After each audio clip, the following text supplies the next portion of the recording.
మన పూర్వీకుల కాలంలో జొన్నలు, రాగులు, సజ్జలు వంటి చిరుధాన్యాలే ప్రధాన ఆహారంగా ఉండేవి. కానీ కాలక్రమేణా మనం పాలిష్ చేసిన తెల్లటి అన్నానికి అలవాటు పడ్డాం. ఈ మార్పుల వల్లనే నేడు డయాబెటిస్, ఊబకాయం వంటి జీవనశైలి వ్యాధులు పెరుగుతున్నాయి. మరి అన్నం కంటే మిల్లెట్స్ ఎందుకు గొప్పవో ఈ 3 ముఖ్య కారణాలు చూడండి. ఫస్ట్ వన్, గ్లైసెమిక్ ఇండెక్స్ మరియు షుగర్ కంట్రోల్. వైట్ రైస్ తిన్న వెంటనే అది త్వరగా జీర్ణమై రక్తంలో చక్కెర స్థాయిలను ఆకస్మికంగా పెంచుతుంది. దీనివల్ల ఇన్సులిన్ నిరోధకత పెరిగి డయాబెటిస్ వచ్చే అవకాశం ఉంటుంది. కానీ చిరుధాన్యాలలో లో గ్లైసెమిక్ ఇండెక్స్ ఉంటుంది.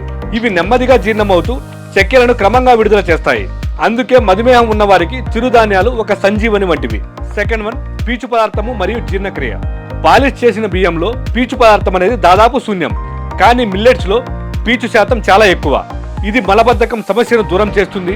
కొద్దిగా తిన్నా కూడా కడుపు నిండుగా అనిపించేలా చేసి అతిగా తినకుండా నియంత్రిస్తుంది. తద్వారా సహజ సిద్ధంగా బరువు తగ్గడానికి సహాయపడుతుంది. థర్డ్ వన్, పోషకాల గని. అన్నంలో కేవలం పిండి పదార్థాలు మాత్రమే ఉంటాయి. కానీ చిరుధాన్యాలు పోషకాల భాండాగారాలు. రాగులు కాల్షియం అధికంగా కలిగి ఉండి ఎముకలను దృఢపరుస్తాయి. సజ్జలు, జొన్నలు ఐరన్ మరియు మెగ్నీషియం సమృద్ధిగా ఉండి రక్తహీనతను తగ్గిస్తాయి. కొర్రలు ప్రోటీన్ మరియు యాంటీ ఆక్సిడెంట్లతో నిండి ఉండి రోగనిరోధక శక్తిని పెంచుతాయి.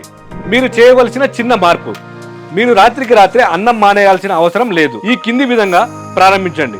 మొదటి వారం రోజులో ఒక పూట అన్నం స్థానంలో మిల్లెట్ కిచిడి లేదా రాగి సంగటి తీసుకోండి. రెండవ వారం రకరకాల మిల్లెట్స్ ను మార్చి ట్రై చేయండి.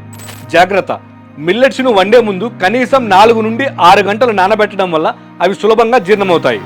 ఆరోగ్యంగా ఉండడం అంటే కేవలం వ్యాయామం చేయడం మాత్రమే కాదు, మన ప్లేట్లో ఏం వేసుకుంటున్నాం అనేది కూడా ముఖ్యం. అన్నం మన కడుపు నింపితే చిరుధాన్యాలు మన శరీరానికి ప్రాణాన్ని పోస్తాయి. మీ ఆహారంలో ఈ రోజే ఒక చిరుధాన్యాన్ని చేర్చుకోండి. ఇలాంటి మరెన్నో ఇంట్రెస్టింగ్ వీడియోల కోసం మా happiest health Telugu YouTube channel ని సబ్స్క్రైబ్ చేసుకోండి. ధన్యవాదాలు.